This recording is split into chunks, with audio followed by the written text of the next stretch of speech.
Hello everyone, this is me Sathiya here. हम आपके लिए लेके आए हूँ एक और रीडिंग जो कि होगी उन लोगों के लिए जो जानना चाह रहे हैं कि ये रिलेशनशिप आगे कहाँ जाने वाला है। तो ये रीडिंग चेक कर सकते हो। इस रीडिंग में आगे क्या होना है आपकी ज़िंदगी में आपके पर्सन के साथ, तो लेट्स फाइंड आउट। रीडिंग शुरू करने से पहले रिमाइंड करवा दूँ कि ये एक जनरल रीडिंग है, सबके साथ मैच कर भी सकती है और नहीं भी। सो जो बातें जो मैसेजेस मैच करते हैं उन मैसेजेस को पिक करो और बाकी सबको छोड़ दो। अगर आप पर्सनल रीडिंग्स चाहते हो पेपाल से इजी पैसे से पेमेंट कर सकते हो। सिर्फ तभी रीच आउट करो ताकि आपका भी टाइम वेस्ट नहीं हो और मेरा भी। सो लेट्स फाइंड आउट कि क्या होना है आगे इस रिलेशनशिप में। Let's see. वाओ, पहला कार्ड प्रपोजल एंड कमिटमेंट। अब में से मेजॉरिटी लोगों के लिए इस रिलेशनशिप में आगे चल कर आपको प्रपोजल जो है वो डेफिनेटली मिलेगा पर्सन के एंड से। कमिटमेंट डेफिनेटली मिलेगी आपको, चाहे राइट में आपको दिख रहा है या नहीं, लेकिन आने वाले टाइम में ऐसा पॉसिबल हो जाएगा कि ये पर्सन आपको कमिटमेंट भी दे और आपका रिलेशनशिप इस इंसान के साथ आगे बढ़े। Let's see more cards here. Legal matters disputes. मुझे लगता है कि आप में से कुछ लोगों के लिए आपका और इस इंसान का रिलेशनशिप आगे जाएगा, बट फिलहाल या करंट सिचुएशन में मुझे लगता है कि थोड़े लीगल मैटर्स जो है वो थोड़े आपके लीगल डॉक्यूमेंटेशन करने में थोड़ा टाइम लग सकता है। आप में से कुछ लोगों के लिए आप हो सकता है कि एक ऐसे पर्सन से डील कर रहे हो जो कि डिस्टेंस पे रहता है, और हो सकता है कि आपने शादी के बाद इस इंसान के साथ ट्रैवल अवे करना हो, या फिर आपकी जो लीगल जो मैट्रिमोनियल एक जो डॉक्यूमेंटेशन होता है उसको टाइम लग सकता है इस रिलेशनशिप में।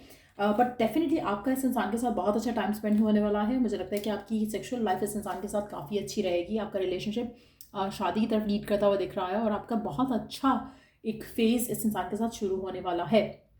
आप में से मेजॉरिटी लोगों के लिए अगर आपको लग रहा है कि रिलेशनशिप स्टक है, स्टैगनेंट है, आप में से काफ़ी सारे लोगों के लिए इश्यूज जो है वो हो सकता है लीगल मैटर के हो, लीगल सिनेरियो के हो। नॉट सिनेरियो, क्या वर्ड होता है एक लीगल, किसी लीगल सिचुएशन से रिलेटेड हो सकते हैं। हो सकता है उनके काम के कमिटमेंट्स हो जो कि लीगली वो उन्होंने अपने आप को थोड़ा बिजी रखा हुआ है फिलहाल। तो ये भी पॉसिबल है कि आपके पर्सन हो सकता है कि लॉ फर्म से कनेक्टेड हो, या फिर उनका ताल्लुक वासा किसी ऐसी चीज़ से हो जहाँ पर उनके ऊपर बहुत ज़्यादा लीगल लाइबिलिटीज़ होती हैं अपनी कंपनी की, अपनी फर्म की, अपनी पोजीशन में। उनको शायद इस तरह से अपने आप को बिजी रखना होता है जो कि आपकी लव लाइफ में इन्फ्लुएंस कर सकती है। बट मुझे लगता है कि आने वाले टाइम में आप डेफिनेटली इस इंसान के साथ अपना रिलेशनशिप सॉलिड होते देखोगे, कमिटमेंट की तरफ जाते देखोगे। Let's see more here. और क्या एक्सपेक्ट कर सकते हो आप आने वाले टाइम में इस इंसान के साथ, इस रिलेशनशिप में कहाँ जाएगा ये रिलेशनशिप आपका इस इंसान के साथ। आप में से कुछ लोगों के लिए मुझे लगता है कि आपको काफ़ी हद तक ये फीलिंग आएगी कि आप सिंगल पेरेंट के जैसे हो इस इंसान के साथ रहते हुए। आपको काफ़ी हद तक मुझे लगता है कि पर्सन की जो लीगल लाइबिलिटीज़ होंगी बहुत ज़्यादा होंगी। आप में से कुछ लोगों के लिए चांसेस काफ़ी ज़्यादा स्ट्रांग है कि आपका जो रिलेशनशिप है इसमें आप ज़्यादा रिस्पॉन्सिबिलिटीज़ उठाओगे इस रिलेशनशिप की as compared to your partner. Reason ये नहीं होगा कि आपका पर्सन आप में इंटरेस्टेड नहीं रहेगा या आपका ब्रेकअप हो जाएगा, एंडिंग हो जाएगी। यहाँ तक मुझे ये रीज़न लग रहा है कि काफ़ी हद तक आपका पर्सन बहुत ऑक्यूपाइड होगा अपने काम के सिलसिले की वजह से, जिसकी वजह से आपका रिलेशनशिप जो है वो आपको काफ़ी हद तक काफ़ी सारी रिस्पॉन्सिबिलिटीज़ इस रिलेशनशिप की खुद उठानी पड़ेंगी। लेकिन मुझे लगता है कि आप में से कुछ लोगों के लिए बहुत ज़रूरी रहेगा कि आप अपने सिचुएशन को, अपने रिलेशनशिप को बहुत ज़्यादा कम्युनिकेटिव रखो, ताकि आपके दरमियान में कोई और मिसअंडरस्टैंडिंग क्रिएट ना कर सके, या आपको कोई ये ना कह सके कि शायद वो पर्सन आपसे कुछ छुपा रहा है या शायद उसकी लाइफ में कोई और है, या इस तरह के इश्यूज़ ना आए। तो मुझे लगता है कि आप में से कुछ लोगों के लिए हो सकता है कि ऐसे चांसेस हैं कि आपके और आपके पर्सन के दरमियान में कोई और पर्सन आ जाए, या सिनेरियो ऐसा डेवलप हो सकता है जहाँ पर कंपटीशन आपको फील होने लगे या आपको इनसिक्योरिटी फील होने लगे। तो ये इस चीज़ का आपने बहुत ध्यान रखना है। दो चीज़ों का यहाँ पे मैं मेंशन करूँगी, क्योंकि competition with the other women आया है यहाँ पर, तो चांसेस हैं कि कोई और पर्सन उनकी ज़िंदगी में आ सकता है।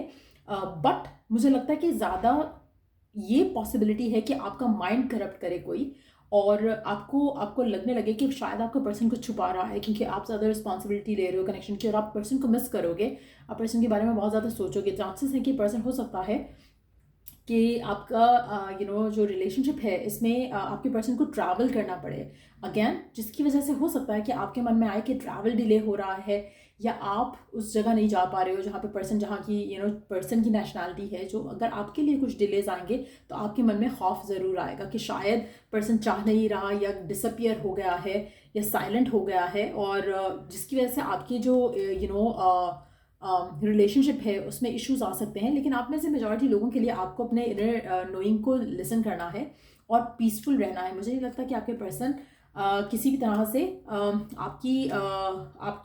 आपको लेकर या इस रिलेशनशिप को लेकर कोई बुरी इंटेंशन रखते हैं। आपका जो होप है, डिज़ायर है इस इंसान को लेकर, वो फुलफिल होगी, और जो ब्लॉकेजेस हैं, जो ऑब्स्टिकल्स होंगे, वो आप मिलकर दूर करोगे।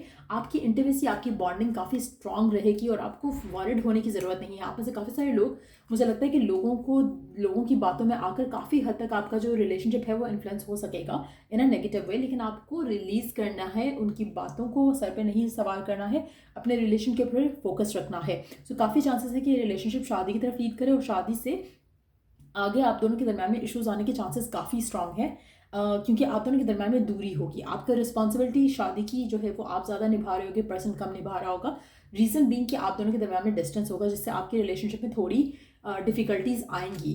मुझे लगता है कि आप में से मेजॉरिटी लोगों के लिए एक जो, because it's a general reading, तो थर्ड पार्टी सिचुएशन का इन्वॉल्वमेंट होना भी एक, हम उसको इग्नोर नहीं कर सकते हैं कम्प्लीटली। लेट्स सी कि और क्या जान सकते हैं हम आपके रिलेशनशिप के फ्यूचर के बारे में।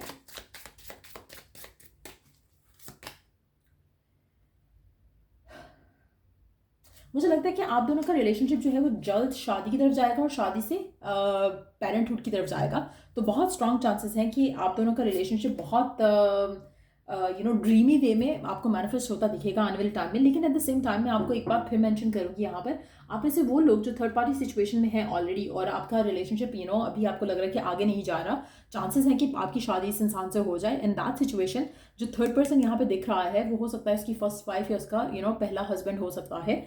बट मुझे लगता है कि आपका जो रिलेशनशिप है, आपका इस इंसान की ज़िंदगी में आने के बाद और इस रिलेशनशिप में आपका रिलेशनशिप में प्रपोजल की तरफ जाना और शादी की तरफ लीड करना, उसके बाद मुझे नहीं लगता कि आपको फियरफुल होने की ज़रूरत है। लेकिन सिंस आपके अंदर लैक ऑफ कॉन्फिडेंस हो सकता है, या आपके अंदर वो एक वो डिलेज होने की वजह से आपके मन में फियर आ सकता है। सो कोशिश करो कि उस फियर को एलिमिनेटेड रखो। उस फियर को जितना ज़्यादा नेगेटिव थॉट सोचो कि उतना ज़्यादा वो फियर आपका स्ट्रांग होता जाएगा।